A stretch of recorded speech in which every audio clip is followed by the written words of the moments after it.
Jeff's Superscript is brought to you by Black Cat Comics and Collectibles, in my opinion, the best comic shop and clubhouse on the internet. Make sure to follow them at Black Cat Burbank on Instagram and ask them about their Stray Cats Club for special perks. Hi, I'm Jeff, and welcome to another one of my videos where I take a look at all the new comic books coming out on either August 3rd or 4th, 2021, and I ask myself the question, what one new comic book would I buy this week if I could buy just one book? Let's jump right into this video first by taking a look back to my pick from 2 weeks ago, which was Mom, Mother of Madness, issue number 1. And the question remains, was it a worthy and worthwhile pick to be my just one book pick of the week? And the answer is no. No, I'm going to say no. I mean, I still think the spec potential is there. So maybe down the line, it'll get made into something and it will pop.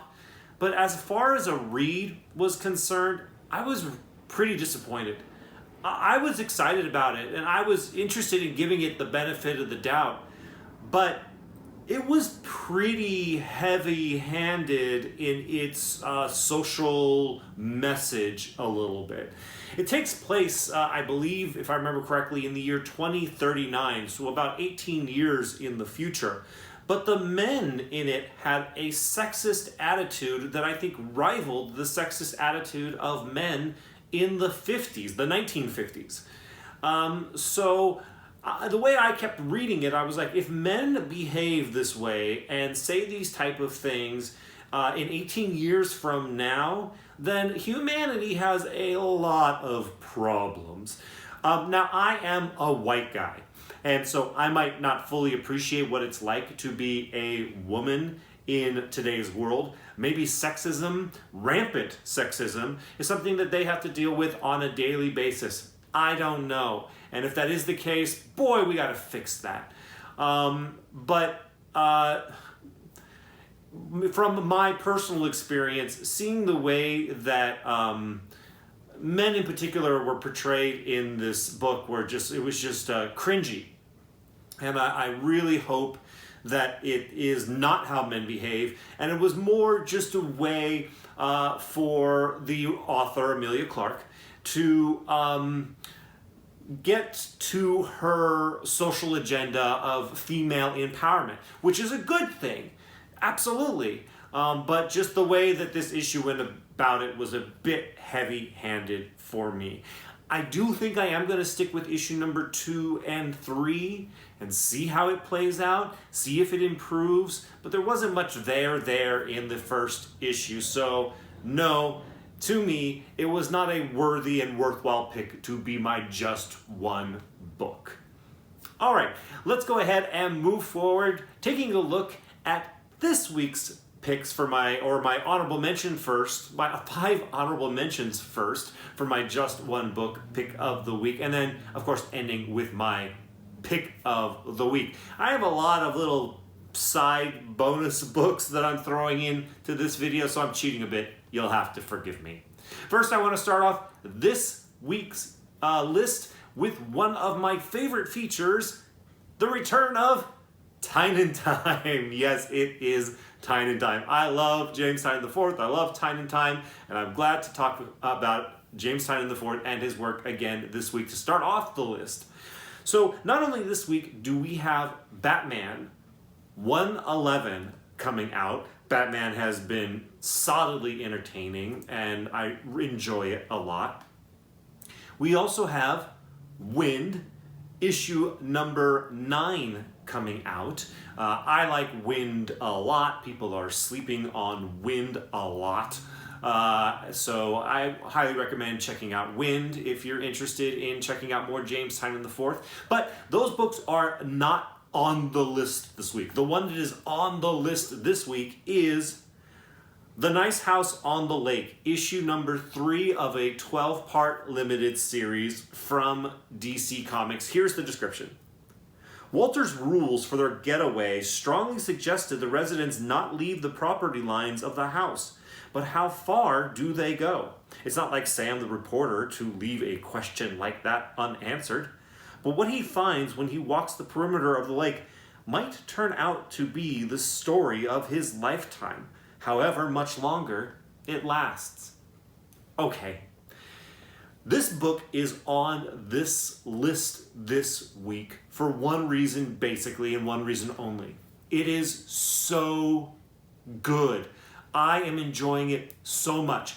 Full disclosure, I am deeply invested in issue number 1. So yes, there might be a bias there, but I made that investment because I thought issue number 1 was so fantastic. And then when I read issue number 2 4 weeks ago, I thought, oh my gosh, the plot thickens. I have to know where this story is going and what is going on with this. It is so good. So even though this book is not my just one book pick of this week, it's going to be really difficult for me not to read this book first because it has been so good and I'm so invested, not just financially, but personally in the story. It's really good, guys.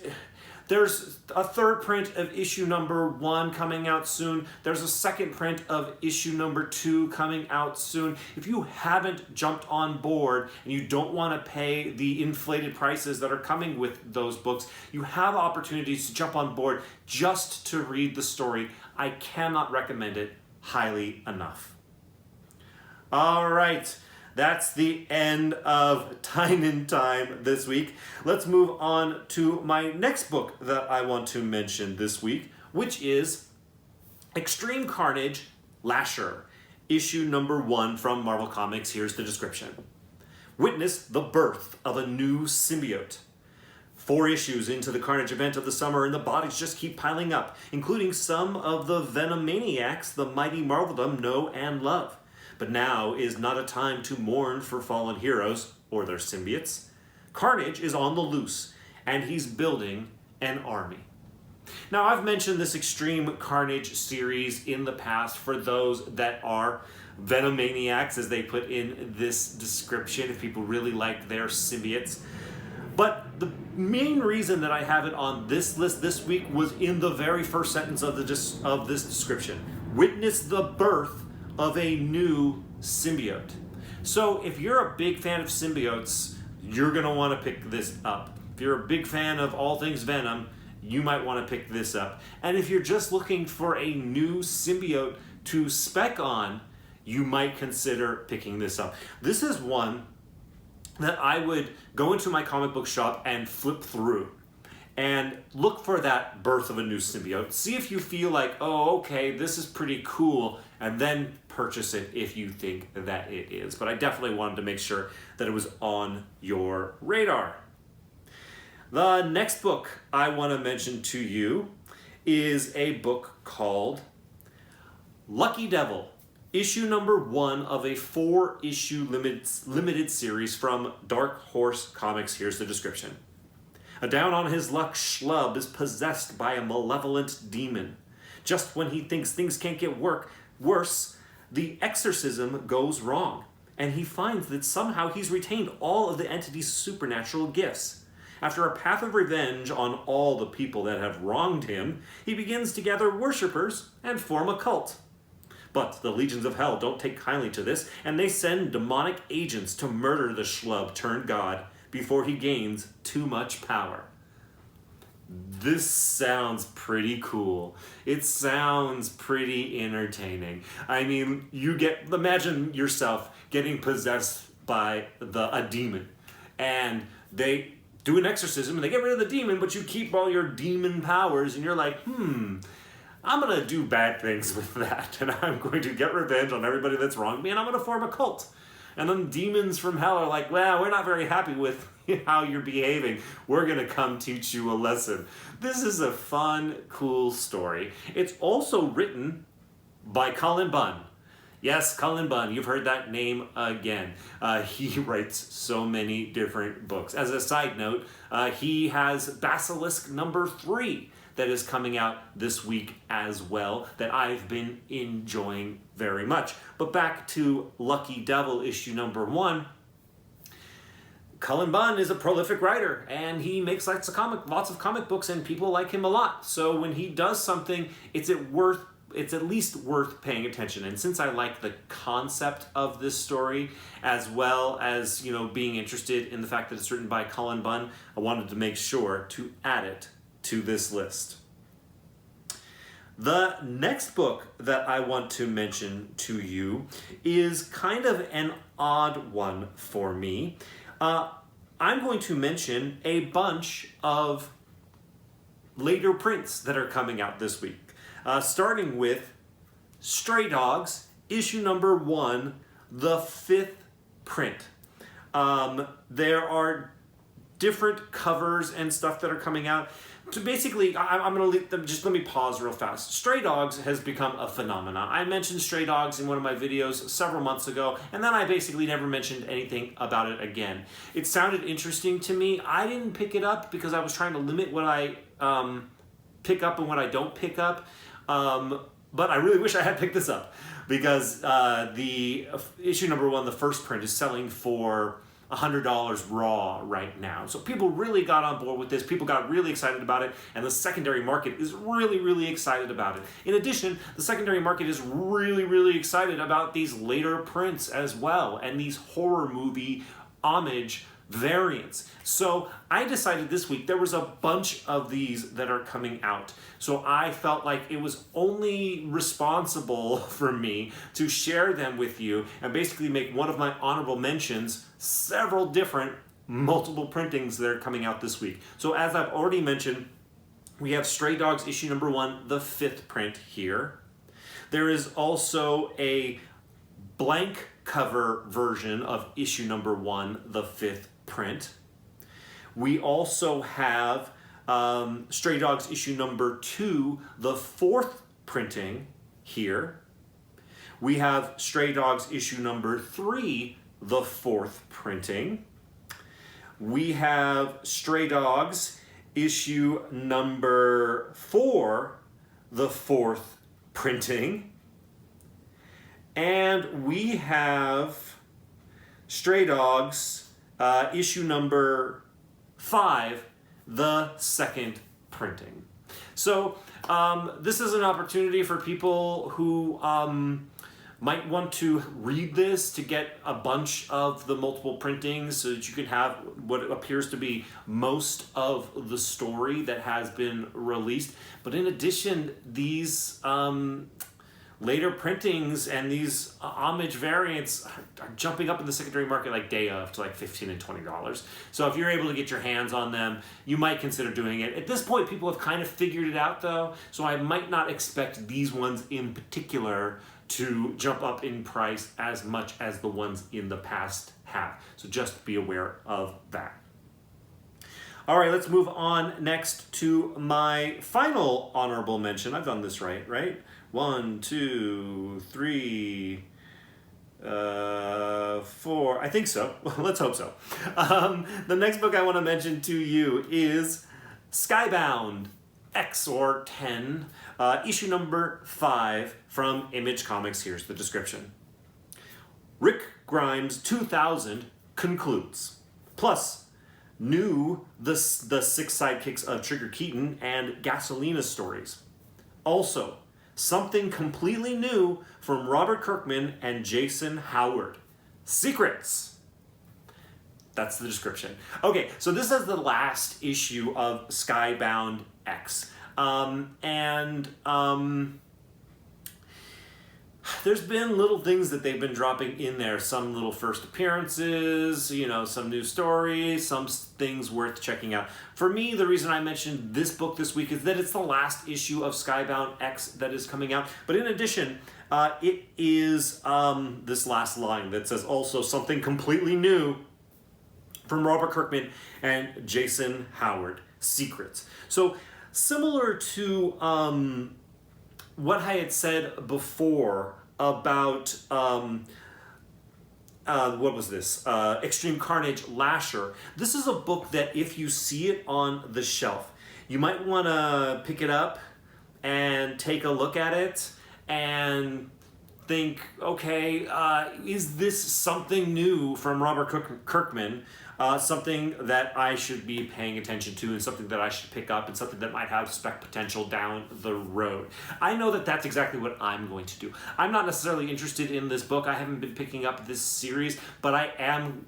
If I see this book on the shelf, I am going to flip through it, and I'm going to see what that something new is, and then I will make a decision about whether or not I'm actually going to pull the trigger and purchase it. All right, that is the list of all of my honorable mentions this week. That brings me to the final book that I'm going to mention in this video, which is my just one book pick of this week. And my just one book pick of this week is The Me You Love in the Dark, issue number 1 of a 5-issue limited series from Image Comics. Here's the description. Writer Scotty Young and artist Jorge Corona follow up their critically acclaimed series Middle West with a brand new haunting tale. An artist named Roe retreats from the grind to the city, grind of the city, to an old house in a small town to find solace and inspiration without realizing the muse within is not what she expected. Fans of Stephen King and Neil Gaiman will enjoy this beautiful, dark, and disturbing story of discovery, love, and terror. Okay, the description doesn't blow me away. So why am I picking it for my just one book pick for this week? Well, the description is interesting enough. It sounds like there's a little bit of a mystery, a little bit of horror going on.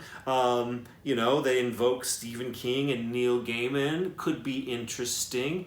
But the main reason for me that this book is my just one book pick for the week is Scotty Young. Now, Scotty Young is somebody who is growing on my radar, mostly through his baby variants that he does that I'm sure you're all already familiar with, the cover work, the variant cover work that he does on so many different Marvel titles in particular. But he's also a writer. And I remember last year, a little book came out written by Scotty Young. And I saw the book and I was like, yeah, Scotty Young, he's that cover artist, right? Okay, so he wrote a book. I'm going to take a pass on that. Well, that little book was Strange Academy. And it is now worth like $300 and a 9.8 just because people are like, oh man, this is absolutely going to be made into some kind of like, Harry Potter, Hogwarts style animated television show for Disney Plus, featuring these characters from the Marvel Universe. People just really got into it, really got excited about it, and really got interested in it. And this was a book that I dismissed because Scotty Young was just that cover artist. Never again. So I'm going to definitely pick up and read The Me You Love in the Dark from Scotty Young, because obviously he's proven that not only does his art sell comic books, but his writing sells comic books as well, that people enjoy his writing. And so even though the description, like I said, doesn't really jump out at me and there's nothing in there that makes me go, oh man, this sounds awesome, I can't wait to check this out. It sounds solidly interesting, solidly compelling, and the Scotty Young of it all makes it kind of become a no-brainer to me. So this is it's only a 5-issue limited series, so I'm going to get all 5. It's a low commitment, but this issue number 1 in particular is one that I would recommend for everybody to pick up and read, and if you enjoy it, get the other 4 issues. And if it's not really for you, just put it in the PC. It's one of those ones that you just file away to see if anything will ever happen to it, down the road. So for all the reasons that I just explained, that is why The Me You Love in the Dark, issue number 1, is my just one book pick for this week. All right, this video is probably already little bit too long. I threw in a lot of little bonus information in it. I hope you appreciate that information. If you do, likes are appreciated by me. Just go ahead and minimize the screen right now, hit that like, and finish up the last 30 seconds or whatever's left in this video. In addition, if you haven't already subscribed, I invite you to subscribe, and also make sure you hit that notification bell. I have some test your comic book grading skills videos that are going to be coming out in the next couple of weeks. Those are really great videos. I'm really, really proud of them. I think you're not going to want to miss those. As always, thank you so much for watching this video. I'll see you in the next one.